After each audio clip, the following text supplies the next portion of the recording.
जिना ordinance और हुदूद ordinance थे ना, उसको खत्म करवाना था। और तो और शाहन साहब वो वुमेन को थोड़े राइट्स देने थे, और लॉ ऑफ एविडेंस ऑर्डर को हटवाना था, और ऐसी मतलब जिया की कुछ वो ये तीन चीजें हटवानी थी, जिना ऑर्डिनेंस, हुदूद ऑर्डिनेंस और क्या नाम है उसका, लॉ ऑफ एविडेंस ऑर्डर को हटवाना था। आपका क्वेश्चन क्लियर है Mohammad Shahan? Okay guys, okay clear है, आपका कंफर्मेशन आ गया मुझे। Guys guys guys guys guys, बहुत कम बच्चे हैं पहले के मुताबिक, बहुत कम बच्चे। नईम, कशफ, इस्माइल, आमना, हसन, अयान, अलीशा, ओके, ईमान भी आ गई हैं, आयशा मैडम नहीं आई। Why did Nawaz Sharif not have good relation with Ishaq Khan? ये मतलब कुछ डिफरेंसेस हैं, वरना रीजंस बेनजीर बानी है इसमें सर, अभी आके बताऊंगा आपको।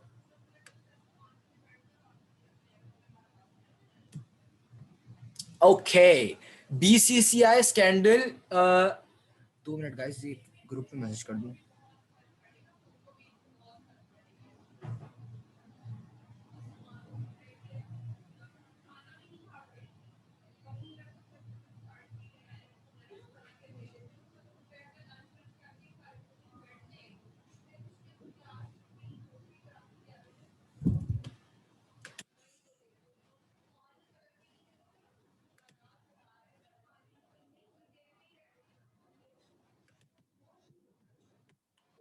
ओके गाइस, बीसीसीआई स्कैंडल मैंने वापस रिकैप करा देता हूँ। बीसीसीआई स्कैंडल एक बैंक था, 1991 में कोलैप्स हो गया। ब्रिटिश टीम ने इन्वेस्टिगेशन की क्योंकि शक था। फिर जब उनको इन्वेस्टिगेशन की, इनको गिल्टी पाया फ्रॉड की उस पे। अब फ्रॉड पे गिल्टी पाकर ये बैंक को बंद कर दिया गया। उस बैंक को बहुत सारे लोन्स देने पड़े, जिसकी वजह से बहुत सारी सपोर्ट जो थी वो लूज करा। अब bank had the bank had closed and huge fine and had to pay due fine. Investor lost huge sums of money. Okay, guys. Come on, go down, go down, go down. इसके बाद हम आएंगे cooperative society scandal पे। अब दो तरह के scandal है, बीसीसीआई स्कैंडल, बीसीसीआई बैंक, आपको नाम याद रखना था कि आपको बीसीसीआई स्कैंडल। गाइस अजान हो रही है, 1 मिनट मैं चेक कर लूँ। नहीं इस्माइल, अजान नहीं हो रही अभी। अजान होगी तो मेरे पास नोटिफिकेशन आ जाएगा, मैं उस पर ऊपर फिर कर लूँगा। ओके, तो कोऑपरेटिव सोसाइटी स्कैंडल जो है ना, ये एक स्कैंडल था नवाज शरीफ की फैमिली में ही, मतलब जो उसका एसोसिएट नवाज शरीफ की फैमिली, उससे नवाज शरीफ को बहुत ज्यादा नुकसान पहुंचा था। अब इसमें हुआ क्या था भाई, इस्माइल, अजान 10 मिनट पहले हो चुकी है, कम ऑन यार।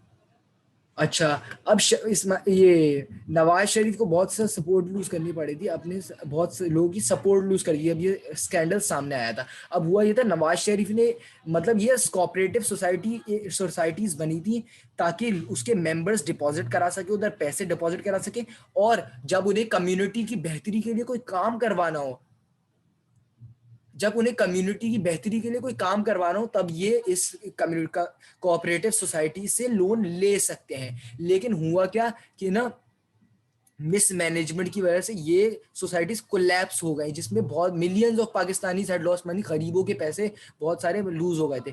इसकी वजह से शरीफ के जो मतलब पंजाब का प्रोविंस है, उसमें 7 लाख लोग भूखे, भूखे नहीं सॉरी, गरीब थे। वो मतलब सब उनको बहुत प्रॉब्लम्स हुई, गरीब हो गए सब। अच्छा, उनके सारी सेविंग्स लूज हो गई, और वो बैंक करप्ट हो, क्योंकि वो बैंक करप्ट हो गए। जब बाद में खबर सामने आई, यानी बाद में लीक हुई कहीं से खबर, कि ये सोसाइटीज का सारा पैसा नवाज शरीफ के फैमिली बिजनेस में लग गया है। इत्तेफाक ग्रुप नाम है, अभी भी फैमिली बिजनेस है नवाज शरीफ का ये। अच्छा, जिसकी अगर ये जब पता चला तो जल्दी जल्दी लोन्स रीपे किए और इन नवाज शरीफ के इत्तेफाक ग्रुप में। लेकिन इसके बहुत ज्यादा क्रिटिसिज्म हुआ नवाज शरीफ के दौर को, और बहुत डिक्लाइन है नवाज शरीफ का। इसके बाद हम पढ़ेंगे आगे का। गाइस इधर अभी कोई क्वेश्चन है यहाँ तक तो प्लीज व्हाट्सएप इस पे पूछ लीजिए, चैट बॉक्स में पूछ लीजिए।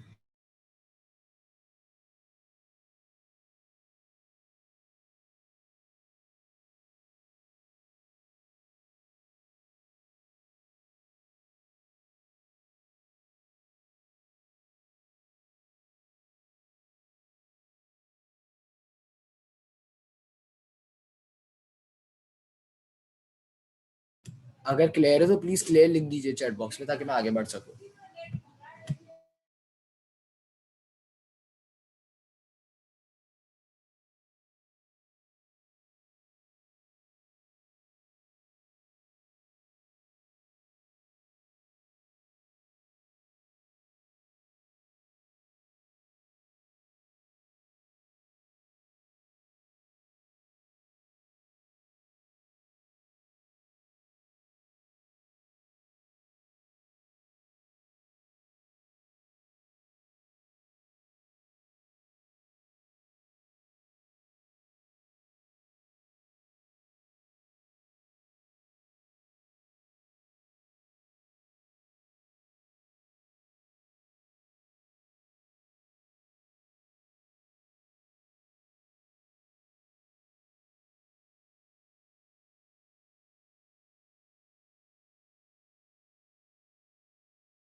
सॉरी गाइस, सॉरी वॉइस नहीं आ रही, सॉरी। ओके, मैंने शुरू करने वाला था, जबरदस्त शुरू किया नहीं था मैंने कुछ भी। अच्छा, क्लैशिंकोव कल्चर, कलेशनिकोव, सॉरी, कलेशनिकोव क्या था? क्लैशनिकोव एक रशियन गन थी। अब हुआ क्या कि जब वॉर हुई थी ना, सोवियत वॉर हो रही थी यूएसएसआर और अफगानिस्तान के बीच में, जब वॉर हो रही थी, तब स्मगलिंग की वजह से वो गन्स जो थी उनको लोगों ने लिया स्मगल करके, उनकी कॉपीज बनाई, रशियन क्लैश को gun copy and sold cheaply, सस्ते में बेचना शुरू कर दी। इसकी वजह से लोगों के पास गने आना शुरू हुई और सब मतलब कंट्री में बहुत सारे मर्डर्स, उन्होंने किडनैपिंग, बॉम्बिंग और थ्रेटनिंग और ये सब वायलेंस, ये थ्रेटिंग जितने आपको पता है ना, हैरेसिंग के एक्ट्स, वो सब आप लिख दें इधर। क्लैशनिकोव की वजह से बहुत सारी टेररिज्म हुआ, इतना टेररिज्म टेररिज्म हुआ कि मतलब आप अगर घर से बाहर निकलने, अगर आपके पास कोई वो नहीं है, कोई गन वन नहीं है, तो आप सेफ नहीं हो सकते, आपके पास गार्ड्स होने चाहिए। और जो मतलब वो थे, जो नॉर्मल पॉपुलेशन थी वो भी इससे नहीं बच सके, नॉर्मल पॉपुलेशन ही सॉरी, जो फॉरेन थे, जो फॉरेन विजिटर्स थे, वो भी इसका शिकार हुए, इससे नहीं बच सके। ओके गाइस, इसके बाद हम पढ़ेंगे जो ऑटोमेटिक वेपन्स। जी जी, ऑटोमेटिक वेपन्स आई थी बहुत सारे एरियाज में, मतलब कोई गुंडे गुंडे ने कब्जा कर लिया था बहुत सारे एरियाज में, और पुलिस जब भी आती उनको मार देते थे, उनकी गैंग्स बन गई बहुत सारी, जिसकी वजह से प्रॉब्लम बहुत मेजर टाउन कराची जैसे कराची में बहुत वो फैल गई, major town in Pakistan, Karachi जैसे फॉर एग्जाम्पल 4 मिलियन हीरोइन, इतने आप बोलेंगे दे मेरी हीरोइन एडिक्ट्स इन 1999 के, तभी इसको बताने की जरूरत नहीं है। तो आप सिर्फ बोलेंगे कि Pakistan had many drug addicts at that time as the result of the smuggling from Afghanistan. अच्छा जी, इतनी बैठते गए। नवाज शरीफ का एग्जाम्पल दे सकते हैं, 4 मिलियन, इस्माइल सिलाट 4 मिलियन 99 में। हम नवाज शरीफ का फर्स्ट टेन्यूर पढ़े भी 99 नहीं आया, 99 नवाज शरीफ का सेकंड टेन्यूर। आप ये लिख सकते हैं, नवाज शरीफ का सेकंड टेन्यूर को क्वेश्चन है तो आप लिख सकते हैं, now till the 1999 the heroin addicts had reached as much as 4 million in Pakistan alone.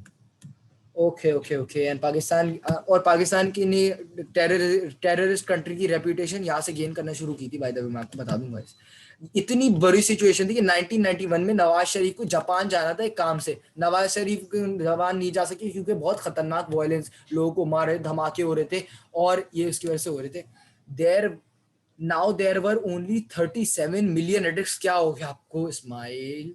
Ismail please फजूल बातें मत करिए, 37 मिलियन एडिक्ट्स पूरी दुनिया में होंगे, पाकिस्तान में नहीं है।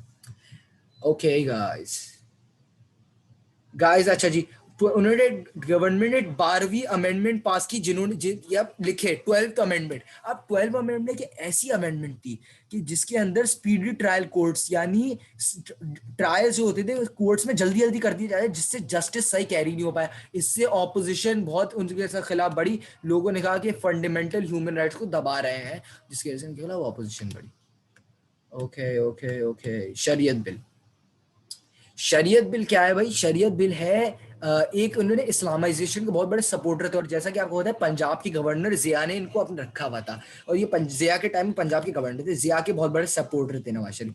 इन्होंने इस्लामाइजेशन करने की कोशिश की, तो शरीयत बिल 1991 इंट्रोड्यूस कराया, कुरान और सुन्ना को लॉ बनाया, लेकिन उस शर्त पे लॉ बनाया कि भाई अगर कोई पाकिस्तानी लॉ से क्लैश कर रहा है, जैसे पाकिस्तानी लॉ है कि है नहीं, मैं आपको एग्जाम्पल दे रहा हूँ कि जो भी चोर है ना उसको 3 चमाटे मारे जाए, और ये कुरान में लिखा हुआ है कि जो चोर है उसको का सीधा हाथ काट जाए, तो इस शर्त पे कुरान की बात और सुन्ना की बात नहीं कंसिडर की जाएगी, जो उसके 3 चमाटे मारे जाएंगे, क्योंकि ये 3 चमाटे है नहीं, मैंने आपको सिर्फ एग्जांपल दिया गाइस। सो ये एग्जाम में गलती से मत लिखिएगा कि 3 चमाटे, ये फिर बोलेंगे कि सर रिजान ने बोला था 3 चमाटे पड़ते हैं चोरी करने पे, वो बेटा सिर्फ अम्मी से ही पढ़ते हैं। अच्छा, the law was not popular and opponents dislike it. Secular population जो थी, वो जानी, जो नॉन रिलीजियस पॉपुलेशन थी, वो चाहते नहीं थे कि इस्लाम गवर्नमेंट, तो उन्हें बहुत बुरा लगा। और जो उन्होंने फंडामेंटल मुस्लिम्स थे, जो मतलब मुस्लिम्स थे कि जो मतलब और इस्लामाइजेशन चाह रहे थे, कि वो बहुत उदास हो कि और क्यों नहीं हो रहा, बहुत कम हुआ है, बस शरीयत कोड में और भी चीजें होनी चाहिए। और तो और भाई इसको फेडरल शरीयत को बंद तो कहीं, लेकिन इनकी बात माननी नहीं, उनको लिफ्ट कराई नहीं नवाज शरीफ ने। जैसे एग्जांपल दे सकते हैं, जब इस फेडरल शरीयत कोर्ट ने अपील की नवाज शरीफ को कि भाई आप जो उसके खिलाफ एक्शन ले, पेमेंट ऑफ इंटरेस्ट, रिबा, सूद, इसके खिलाफ एक्शन ले, तो गवर्नमेंट ने कोई एक्शन नहीं लिया। रिलेशन विद प्रेसिडेंट बहुत खराब रहे थे मतलब गुलाम शाह खान ही प्रेसिडेंट थे, और प्राइम मिनिस्टर आपको पता है हमारे होनहार नवाज शरीफ साहब थे। और तो और प्राइम इनको क्या किया भाई, 1993 में नवाज शरीफ की गवर्नमेंट को बहुत सारे मसाइल का सामना करना पड़ा था। 1990 में आए थे पावर में, और क्या हुआ था कि भाई इनकी इनको सपोर्ट में बहुत सारे लोगों की सपोर्ट थी, लेकिन 1993 तक ये सपोर्ट बहुत कम हो चुकी थी। क्यों कम हो चुकी थी गाइस? अगर क्वेश्चन है why was Nawaz Sharif dismiss, तो आप ये सबसे पहला रीजन दिस ये गुलाम शाह खान के जो फंडे थे अभी जो समझा रहे हैं वो, फिर उसका क्लैशिंग कल्चर ये, और ये जो करप्शन की स्कीम्स थी यानी कोऑपरेटिव सोसाइटी स्कैंडल और बीसीसीआई स्कैंडल, इस सब स्कैंडल्स पे आप एक पैराग्राफ भर दिए। अच्छा जी, आफ्टर द सडन डेथ जी, जब आपको नाम याद करने की जरूरत नहीं है, 1993 में चीफ ऑफ आर्मी, ये याद कर ले, चीफ ऑफ आर्मी स्टाफ की डेथ हो गई। इसकी डेथ होने के बाद नवाज शरीफ को अपना बंदा बिठाने वाला था, लेकिन गुलाम शाह खान नहीं चाहता, और गुलाम शाह खान ने नवाज शरीफ को से पूछने की भी जहमत दी और अपना बंदा बिठा दिया, और नवाज शरीफ को चंद मिनट पहले बताया कि जी मैंने बिठा दिया अपना बंदा, आप कर ले जो आपको करना है। सबसे पहले डिफरेंस आप इस पे लिखेंगे कि अपॉइंटमेंट ऑफ, क्या नाम है, chief of army staff. Okay, अब नवाज शरीफ को एट्थ अमेंडमेंट, नवाज शरीफ एक और दो फड्डे थे, एक तो ये फड्डा, एक एट्थ अमेंडमेंट का फड्डा था। नवाज शरीफ कहता भाई एट्थ अमेंडमेंट बहुत तंग है, प्रेसिडेंट को इतनी ज्यादा पावर्स होनी नहीं चाहिए, जिससे पाकिस्तान अनडेमोक्रेटिक बनता है, अनडेमोक्रेटिक। अगर एट्थ अमेंडमेंट को डिसमिस किया जाए और एट्थ अमेंडमेंट को हटाया जाए, जिससे, लेकिन गुलाम शाह खान ने कहा नहीं भाई, अगर हमें हटा दो तो आप बहुत बदमाशियां करेंगे, और ये बदमाशी हुई भी थी, अब एट्थ अमेंडमेंट हटी थी, तो इन्होंने हटाने से इनकार कर दी। और जब ज्यादा गुस्सा आया गुलाम शाह खान को, नवाज शरीफ ने बहुत तंग किया, तो गुलाम शाह खान ने एट्थ अमेंडमेंट यूज करते हुए नवाज शरीफ और उसकी गवर्नमेंट को भगा दिया, और कहा ये बहुत करप्ट लोग हैं, इनको हटाएं। नवाज शरीफ ने इस बात पे अपील की कोर्ट में, फेडरल कोर्ट में अपील की, तो फिर उसके बाद नवाज शरीफ के फेवर में डिसीजन आ गया, तो नवाज शरीफ वापस बन गए प्राइम मिनिस्टर। वापस बनने के बाद इन्होंने प्रेसिडेंट और प्राइम मिनिस्टर के बारे में कुछ बात हुई, पीस टॉक्स हुई, ताकि भाई कुछ मतलब वो तो आ सके। फिर आर्मी ने फिर एक खतरा, इसका जो खतरा क्या था भाई, कि आर्मी ना कब्जा कर ले, वो मार्शल ना लगा दे। फिर इनको डर लगा, तो इन्होंने एक डील की और दोनों ने रिजाइन कर दिया कि भाई भाई अगर आर्मी आ गई तो फिर हो जाएगा बहुत बड़ा मसला। गुलाम शाह खान और इन दोनों ने रिजाइन कर दिया, जिसके बाद नए इलेक्शन हुए और आए बेनजीर भुट्टो साहिबा, इनका सेक्रेटेरियल शुरू हो गया। गाइस आपको कोई क्वेश्चन है नवाज शरीफ के फर्स्ट टेन्योर के बारे में तो पूछ लीजिए। समझ आ गया तो क्लियर लिख दीजिएगा इस चैट में, क्लियर।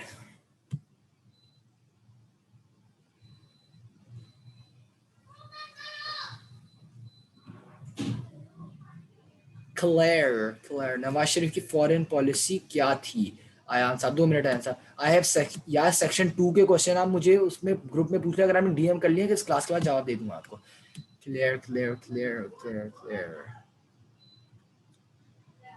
ओके ओके ओके, और कोई क्वेश्चन किसी और, सब बच्चे रिस्पॉन्ड करें प्लीज, किसी का अगर कोई क्वेश्चन है, क्लियर है।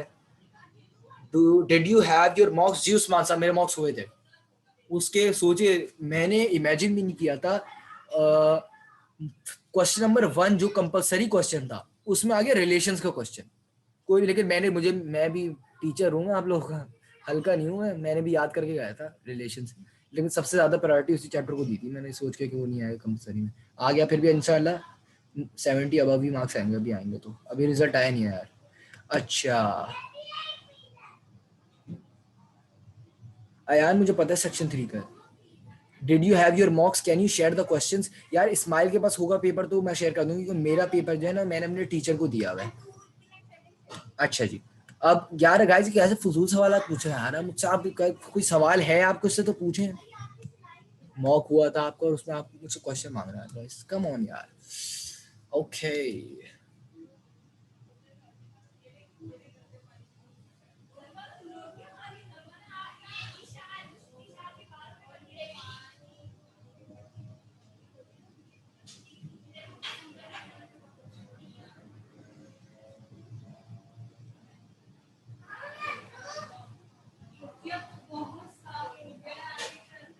गाइस, हेलो हेलो, कोई क्वेश्चन नहीं तो क्लियर लिख दीजिए, सिर्फ 3 क्लियर्स आए मेरे पास, 3 क्लियर्स, हालांकि बच्चे 9 हैं, कशफ, नईम, हसन, असम जबरदस्त, ईमान, आमना, अलीशा। ओके, शुरू करो मैं। भुट्टो साहिबा का second tenure. Bhutto Sahib, sir मैं सवाल पूछा तो है। सवाल क्या है आपका, फिर रिपीट करिएगा।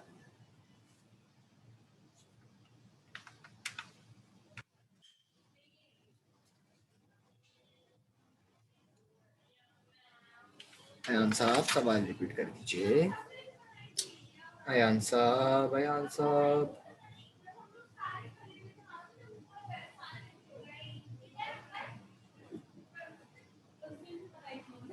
अयान साहब सवाल रिपीट कर दीजिए।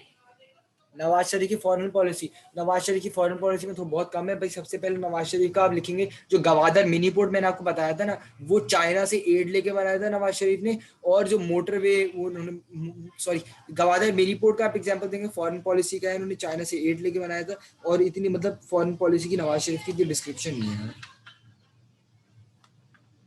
नवाज की पहले टेन्यूर में तो नहीं है, सेकंड टेन्यूर में है कारगिल कॉन्फ्लिक्ट। सर रुक जाएं, लिखने में टाइम लगता है। अच्छा रुक जाए, लिखे भाई। गवादर मिनी पोर्ट चाइना से एड लेकर बना था। फॉरेन पॉलिसी का नवाज शरीफ की फर्स्ट टेन्योर में नहीं, सेकंड टेन्योर में नवाज शरीफ का बहुत सारा फॉरेन पॉलिसी। एक ही जरूरी, अगर है तो भाई एक ही है, वो एड लेके चाइना से मिनी पोर्ट बनाया था। अगर ओवरऑल दोनों टेन्योर्स का पूछे फिर आप देख सकते हैं। फॉरेन पॉलिसी का आएगा तो नहीं यार, नवाज शरीफ का इतना कम है क्यों फॉरेन पॉलिसी का। सर फर्स्ट में बस गवादर का है जी। फर्स्ट में गवादर का, मेरे नोट्स में भी सिर्फ गवादर का ही है, और ये बुक में भी गवादर का ही है। अगर होगा तो फिर होगा, क्योंकि ना मेरे नोट्स में ना मेरे पास यहाँ है।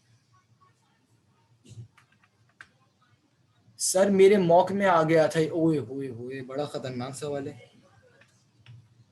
अच्छा जी, तो इसको मैं रिसर्च करके बता दूंगा आपको कि, क्योंकि ना मेरे नोट्स में लिखा हुआ है, ना ये लिखा हुआ है इधर, क्या नाम, मेरी बुक में लिखा हुआ है कोई, हाँ, नवाज शरीफ का, हमारे सबका साहिब का पहले टेन्योर का।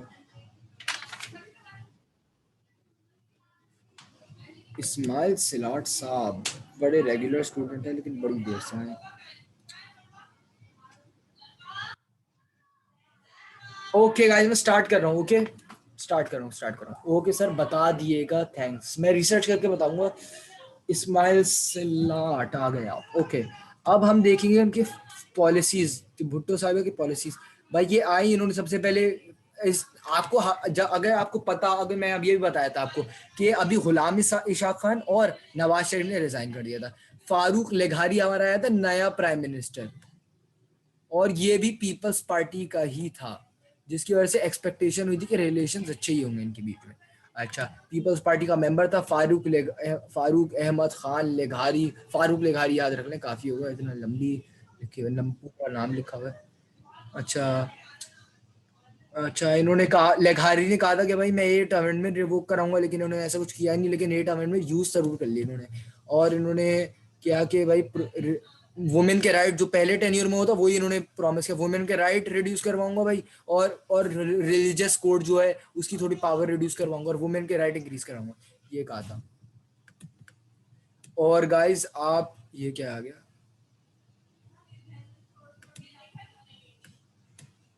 ओके, अब सबसे पहले पॉलिसीज हम पढ़ेंगे। ये ना पहले ही कोई बीच में आता है, क्लास के बीचों बीच, और टिडी मेरे कान में ऐसी रिंग बजती है, बहुत अनोइंग होता है ये। अच्छा, पॉलिसीज। नवा जो पीपल्स पार्टी 1993 में इन्होंने कैंपेनिंग की थी, कहते भाई चेंज लाएंगे हम, तब्दीली तब्दीली। ये भी तब्दीली की बहुत बड़ी सपोर्टर थी, पहले पहले तब्दीली लाती थी। इन्होंने भाई कहा था तब्दीली लाऊंगी, और women social health reforms introduce कराऊंगी, और women development bank, women's police officer, women's हर चीज में वुमेन्स के इंट्रोड्यूस कराऊंगी। वुमेन्स, सॉरी मजाक कर रहा हूँ, आपको ये चीज women's police station, women's courts, women's development banks, और वुमेन की हेल्थ, सोशल और हेल्थ सिचुएशन को बेटर करेंगे। लेकिन जब जैसे कि पहले इन्होंने इसको भी, इस अपनी प्रॉमिस को, मतलब कोई इन्होंने कोशिश नहीं की, कोई लेजिस्लेशन नहीं बनाए। पहले भी इन्होंने यही बात की थी, पहले ये तो नहीं कहा था कि पुलिस स्टेशन, लेकिन पहले भी ये कहा था कि रिलीजियस कोर्ट्स की पावर रिड्यूस करूंगी थोड़ी सी, फिर वुमेन के राइट्स बढ़ाऊंगी, लेकिन इन्होंने कोई किया नहीं ऐसा। पॉलिसीज, इनकी पॉलिसीज हमने पढ़ ली है। और इन्होंने कहा कि भाई इनको गवर्नमेंट को, जो ऑपोजिशन नवाज शरीफ और पीएमएलएन का, ये ऑपोजिशन पॉलिटिकल लिखे भाई, हेडिंग डाले जिन जिनके पास वो है, बुक्स है, पॉलिटिकल ऑपोजिशन, नवाज इनकी। गाइस वैसे आप में सरप्राइज होंगे ये चैप्टर मैं बुक से क्यों एक्सप्लेन कर रहा हूँ, क्योंकि मैं भी खुद रेकमेंड करता हूँ ये चैप्टर बुक से ही पढ़ा जाए, क्योंकि नोट्स में ज्यादा रट्टे मारने की चीज। यार I got to go, couldn't stay, record these, जी रिकॉर्ड हो रहा है।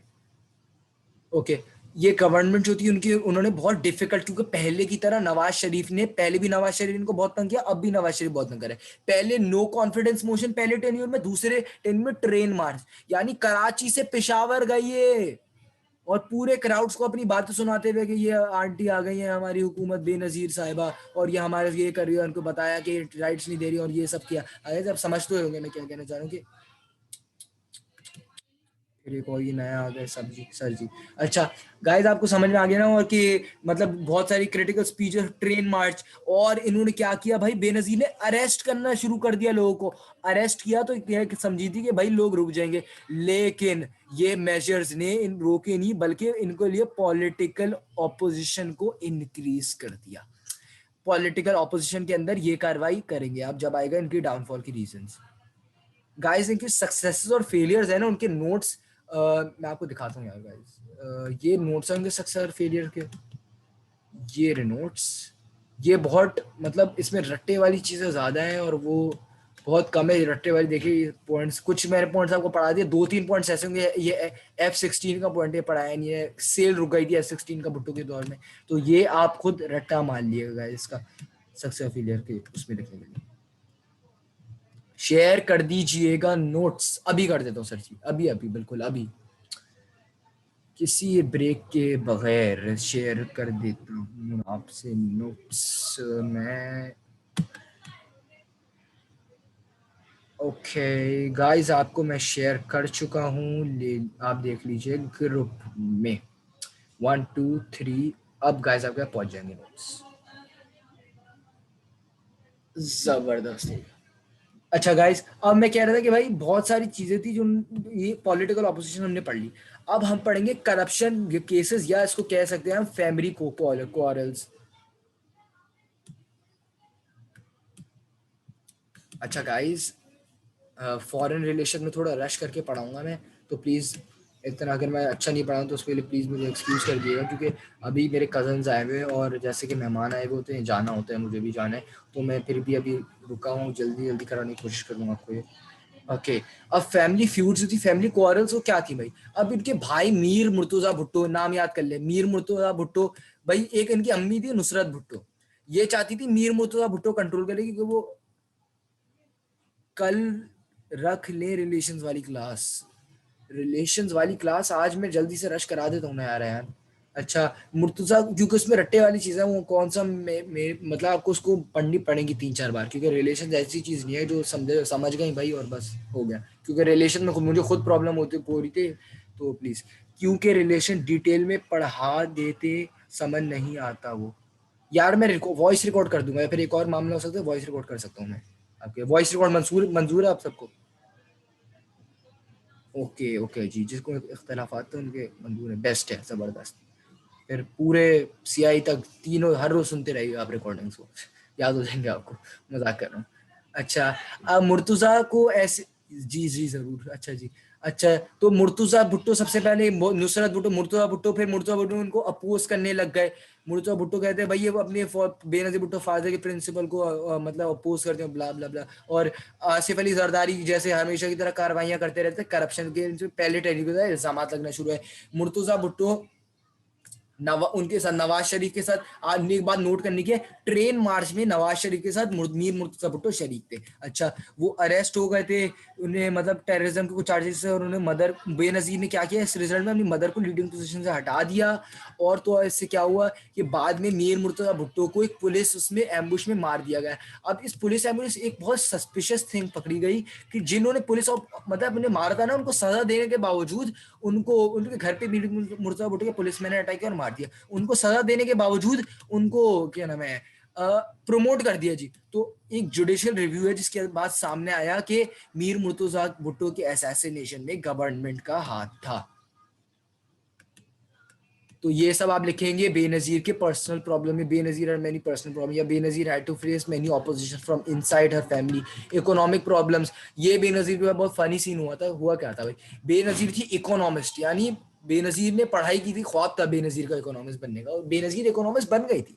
अब हुआ क्या है कि बेन इकोनॉमिस्ट, और कहा कि भाई पूरे कंट्री की इकोनॉमी मैं चार्ज में ले गया, टुक charge of the economic policy herself. अब इकोनॉमिक जैसे जिम्मेदारी हो गई बेनजीर भुट्टो पे। अब जब इकोनॉमी डिक्लाइन कर रही थी, फिर इसकी रिस्पॉन्सिबिलिटी तो बेनजीर भुट्टो पे होगी ना, कि डिक्रीज क्यों करिए भाई आप इकोनॉमी। 30% ज्यादा डिक्रीज हो गई थी रुपी की वैल्यू डॉलर पे उनकी टेन्यूर में। देखिए गाइस ये क्या हुआ था गाइस, 30% डिक्रीज हो गई थी रुपी की वैल्यू डॉलर के कंपैरिजन में। और भुट्टो कि जो प्राइवेटाइजेशन पॉलिसी थी वो करप्शन की वजह से और गवर्नमेंट के ऑफिस के पर्सनल इंटरेस्ट की वजह से एक्सप्लॉइट हो गई थी। आप बताएंगे कि कैसे उन्होंने इकोनॉमी का चार्ज दिया और 30% डिक्रीज किया इकोनॉमी यूएस डॉलर से, और बेनजीर भुट्टो की प्राइवेटाइजेशन पॉलिसी को अंडरमाइन कर दिया गया। 40 मिलियन रुपीज जो थे वो नेशनल, ये जरूरी है मैं क्या बोल रहा हूँ। अच्छा, यूएसए ने फाइनेंशियल मिलिट्री एम्बार्गो मतलब कोई ट्रेड नहीं कर रहा था यूएस पाकिस्तान से। क्यों नहीं कर रहा था भाई, पाकिस्तान न्यूक्लियर प्रोग्राम्स कर रहा था, इसके उसमें कोई ट्रेड नहीं कर रहा था, और इसकी वजह से बहुत सफर करना पड़ा था पाकिस्तानी इकोनॉमी को। अच्छा, as against an average growth rate 6% in 80s, मतलब ग्रोथ रेट 6% था 80s में, यानी इनके दौर से पहले।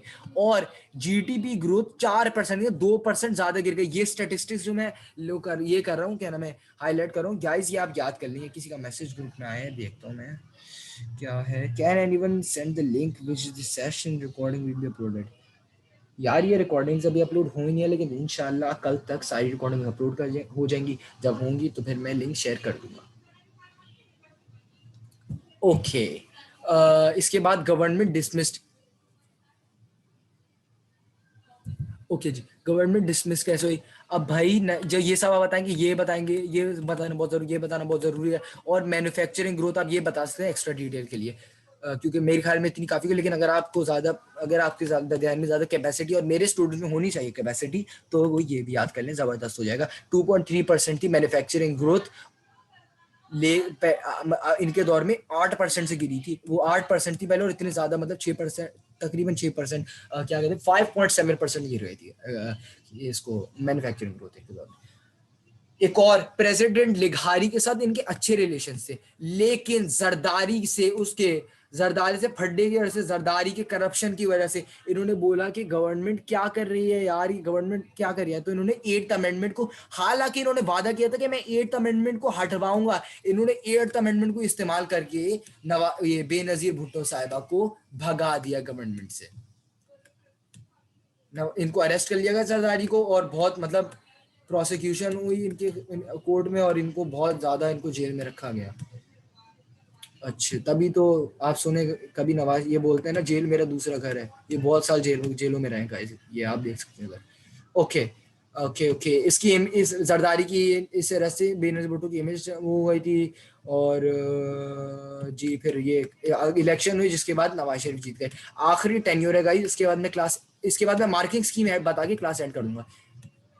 इसके सक्सेसेस सबसे पहले पढ़ते हैं, फेलियर सबसे पहले पढ़ते हैं। आमना ने मेरी रिकॉर्डिंग सुनी है, मैंने रिकॉर्डिंग में सक्सेस और फेलियर अलग अलग तरीके से बताए थे, और उसी तरह कन्वीनियंट होता है। सक्सेसेस सबसे पहले पढ़ते हैं। नवाज शरीफ ने 13वीं अमेंडमेंट इंट्रोड्यूस करा दी, जिसने 8th अमेंडमेंट की पावर खत्म कर दी। अब प्रेसिडेंट के जितने भरम थे अब तक वो चले गए, क्योंकि अब प्रेसिडेंट डिसमिस ही नहीं कर सकता प्राइम मिनिस्टर को, क्योंकि प्रेसिडेंट के पास 13 अमेंडमेंट पावर चाहिए। कुछ अमेंडमेंट्स वो याद रखनी है। 12वीं अमेंडमेंट आपको याद रखनी है। 13th अमेंडमेंट, 12वीं अमेंडमेंट ने क्या किया था, नवाज शरीफ ने अपने पहले टेन्यूर में इंट्रोड्यूस कराई थी कि शरीयत को लॉ दे दी कुरान और सुन्ना को। और सब ये 13वीं अमेंडमेंट ने क्या किया था कि प्रेसिडेंट से ये हक छीन लिया था कि वो नेशनल असेंबली और प्रेसिडेंट को हटाए, डिसॉल्व कर दे। और तो और प्रेसिडेंट ने और ये प्रेसिडेंशियल नाउ प्रेसिडेंट अपने आर्मी चीफ्स और ये सब भी नहीं अपॉइंट कर सकती। लेघारी था प्रेसिडेंट इस वक्त, आपको याद रखना है। और ये मेजर बहुत सारी पॉलिटिकल पार्टी सपोर्ट किया था। अब ये लिखेंगे कि 30th अमेंडमेंट को बहुत सपोर्ट मिली थी और इसको बहुत सपोर्ट मिली थी इसमें, और पाकिस्तान डेमोक्रेटिक हो गई थी इसमें, मतलब ये सब करेंगे। शरीफ ऑल्सो, पहले मैं सब सक्सेस पढ़ रहा हूँ, आप एंटी डिफेक्शन बिल के बारे में लिखेंगे। Anti defection bill prevented such parties from switching party. आप लिखेंगे कि एंटी 14वीं अमेंडमेंट को अगर आ सकते हैं, what was the anti defection bill? Anti defection bill was introduced in the tenure, second tenure of Nawaz Sharif, which was in between 1997 and 1999. In this anti-defection, this anti-defection bill is also was the 14th amendment in the constitution, and in this bill it is stated that, क्या stated था sorry guys, कि political parties, the people could not switch from their political parties। अच्छा जी, जैसे for example मैं हूँ इमरान खान के साथ, मैंने देखा कि जीत गई पीपल्स पार्टी में, 3-4 दिन पहले पीपल्स पार्टी में मिल गया, ये हरकतें बचा ली एंटी डिफेक्शन बिल ने। सक्सेस है ये, सक्सेस है ये। अब नवाज शरीफ ने ये बहुत सारे टैक्स मतलब ये जो बंदे थे जो उनके खिलाफ न्यूज़पेपर आर्टिकल्स लिखते थे उनको बहुत सारी अरेस्ट किया उन्होंने। ये नहीं, ये नहीं, ये इसमें आएगा, ये फेलियर में आएगा, इसको नहीं भूल जाएगा। सबसे पहले आप इसके ये लिखेंगे 13th अमेंडमेंट और 14th अमेंडमेंट की तारीफें करेंगे, आप थोड़ी सी बताएंगे कैसे सपोर्ट हुए भाई, इसमें क्या हुआ कि सब क्या बहुत अच्छा हुआ नवाज शरीफ का। और एक और पॉजिटिव एस्पेक्ट ये है कि 1998 में सीरम न्यूक्लियर टेस्ट पाकिस्तान की जॉब, बहुत पीपल प्राउड फील होते हैं, show they stand in the way they stand up to India, बहुत सारे शो मतलब उन्होंने किया था वो, और बहुत कंट्रीज में बहुत से ये तो उसमें आता है उसमें फेलियर्स में आता है गाइस। और गाइस अगर आपको रिपीट करना है तो मैंने ग्रुप में चारों टेन्यूर्स की रिकॉर्डिंग भेज दी है, चारों टेन्यूर्स यानी बेनजीर के दोनों टेन्यूर्स और बेनजीर के दोनों टेन्यूर भेज दिए और इसके भी दोनों टेन्यूर भेज, नोट्स भी भेज दिए मैंने। अच्छा ये नजर तो किसी को आप लोग को नहीं आ रहा हूँ, मुझे तो पढ़ सकता हूँ। नवाज शरीफ के बस यहाँ इतने नवाज शरीफ की सक्सेसेस थे, फेलियर्स बहुत ज्यादा थे। फेलियर्स गाइस, ये गाइस इस्माइल सलाट की बुक है और इन्होंने मूछें बनाई हुई है सजाद अली शाह की, ये मेरी हरकत नहीं है, इस्माइल सलाट लिखा हुआ है यहाँ पर, आप देख सकते हैं। ये मेरी हरकत हरगिज़ तौर पे नहीं, क्योंकि मैं बहुत सिंसियर बंदा हूँ, ऐसी हरकत नहीं करता। Okay guys, Ismail Salat meeting में है तो नहीं गाइस? जबरदस्त, मजाक कर रहा हूँ। अच्छा भाई इन्होंने, इनके खिलाफ आप लिखेंगे कि इन्होंने बहुत सारे टैक्स, बहुत सारे मतलब छापे मारे, न्यूज और एडिटर्स को अरेस्ट करा जो उनके खिलाफ प्रोवोकेटिव आर्टिकल लिखते थे। ये याद करें, डेट बहुत जरूरी है। 1997 में नवाज शरीफ की सीक्रेट पुलिस ने नजाम सेठी, जो कि इनकी मतलब एक पॉलिटिकल अपोनेंट थे, इनके घर पे अटैक किया। नवाज शरीफ की प्राइवेट पुलिस ने उनको किडनैप कर लिया और इससे बहुत सारे इंटरनेशनल और मतलब लोकल क्रिटिसिज्म आया, पाकिस्तानियों ने बहुत क्रिटिसाइज किया, नवाज शरीफ साहब क्या हरकतें कर रहे हैं यार, आपने किडनैपिंग करा दी, आपको गुंडे मतलब ये सब हुआ था। और नवाज शरीफ ने मतलब जब अपने आप को करप्शन के इस पे बहुत सारे केसेस लगे, तो आप करप्शन के लिख सकते हैं। और सपोर्टर स्ट्रॉन्ग द बिल्डिंग, ये जो किसी बच्चे ने सवाल पूछा था कि वो कौन सा सीन था जिसमें नवाज शरीफ मतलब सपोर्टर्स घुस गए थे, वो ये सीन था। अच्छा जी गाइस, इसमें क्या हुआ कि भाई नवाज शरीफ के अब फेलियर में पढ़ेंगे कि भाई नजाम से अली सेठी इनके खिलाफ जज थे, चीफ जज थे जिस वक्त ये इनका केस हो रहा लड़ रहे थे। भाई नवाज शरीफ ने अपने सपोर्टर से बोला कि भाई सुप्रीम कोर्ट में घुस जाए, इनके सपोर्टर्स घुस गए, 100 of the police cordon in the court house, और इनको भागना पड़ा अपनी सिक्योरिटी की वजह से। और तो और what was the plane conspiracy, वो अभी आने वाली प्लेन कॉन्स्पिरेसी मुशर्रफ की। अच्छा हसन अता, प्लीज थोड़ा और पेशेंस रखिए, 3 मिनट बचे। अच्छा अब फिर 4 मार्क्स क्वेश्चन में आता है, what was Sajjad Ali Shah dismissed. भाई ये नवाज शरीफ का केस चला रहे थे इनके सेकंड यूनियन में, आप इसके ये करप्शन के लिखिए, इनके ऊपर चार्जेस थे। इनके जो सपोर्टर्स थे वो ब्रेक इन हो गए थे भाई, वो घुसे अंदर और इनको बेटन डंडे मार मार के पुलिस ने बाहर निकाला और इनको बचा के भागना पड़ा अपने उससे बाहर, कोर्ट से बाहर, अपनी सिक्योरिटी के लिए। प्रेसिडेंट लेघारी ने अपनी सपोर्ट नवाज शरीफ को दे दी थी, लेकिन अब वो मतलब परेशान हो गया, ये क्या हो रहा है। नवाज शरीफ ने जब इससे कहा कि भाई आप इसको डिसमिस करो, सज्जाद अली शाह को, मतलब प्रेसिडेंट से रिक्वेस्ट की नवाज शरीफ ने कि डिसमिस के आप चीफ जस्टिस ऑफ पाकिस्तान इसको, तो इसने भाई ये नर्वस हो गया, और ये सच्चा आदमी तो सच्चे बंदे को डिसमिस नहीं किया इसने, तो इसने क्या किया कि भाई इसने रिजाइन कर दिया। नवाज शरीफ ने अपना कैंडिडेट यानी अपना पेट बिठाया, पेट कह सकते हैं भाई, क्योंकि पेट कैंडिडेट कह सकते हैं कि ये नवाज शरीफ का बहुत बड़ा सपोर्टर था, ये बिठाया पीएमएलएन के कैंडिडेट बिठाया, और इसने रफीक तर्रार, इसका नाम याद करें, रफीक तर्रार, और इसने इसको डिसमिस, सज्जाद अली शाह को डिसमिस के पपेट प्राइम मिनिस्टर जबरदस्त है, और इसने अजमल मियाँ को ये याद करने की जरूरत नहीं, अपना आप ये देख सकते हैं कि सज्जाद अली शाह को डिसमिस करके अपना कैंडिडेट बिठाई, या अजमल मियाँ या रफीक के कुछ नाम है, याद कर लिएगा गाइस। अच्छा जल्दी जल्दी गाइस, जल्दी प्लेन्स कॉन्स्पिरेसी सब। अब न्यूक्लियर के फेलियर पढ़ेंगे, न्यूक्लियर के फेलियर की वजह से इंटरनेशनल क्रिटिसिज्म आया था 2 कंट्री से सबसे ज्यादा क्रिटिसिज्म आया था। जिन कंट्री से ज्यादा क्रिटिसिज्म आया था उनको आप लिखेंगे यूएस एंड जापान। इस क्रिटिसिज्म की वजह से लोग पाकिस्तान से ट्रेड नहीं कर रहे थे और पाकिस्तान पे क्रिटिसिज्म आ रहे थे और एड बंद कर दी थी पाकिस्तान की, जिसकी वजह से पाकिस्तान की इकोनॉमी को सफर करना पड़ा था। और एक इसके वजह से बहुत सारी for example emergency power rise, petrol की प्राइस बढ़ी, जिसकी वजह से इनके खिलाफ ऑपोजिशन और बढ़ना शुरू हो गई। अच्छा गाइस, मैं थोड़ा तेज चलूं क्योंकि 1 मिनट बचा। अच्छा, और गाइस बाकी जो भी बचा गाइस मैं आपको उसमें वॉइस मैसेज पे एक्सप्लेन करूंगा ग्रुप में। अच्छा, बल्कि नहीं गाइस, मैं रीजॉइन कर लिएगा आप मुझे, क्योंकि मार्केटिंग स्कीम को एक्सप्लेन करनी थी। अच्छा, शरीफ ने क्या किया भाई कि बहुत इसकी वीक हो गई गवर्नमेंट, अब इसे पता था लोग, ये अगले क्लास में एक्सप्लेन। गाइस रीजॉइन करिए।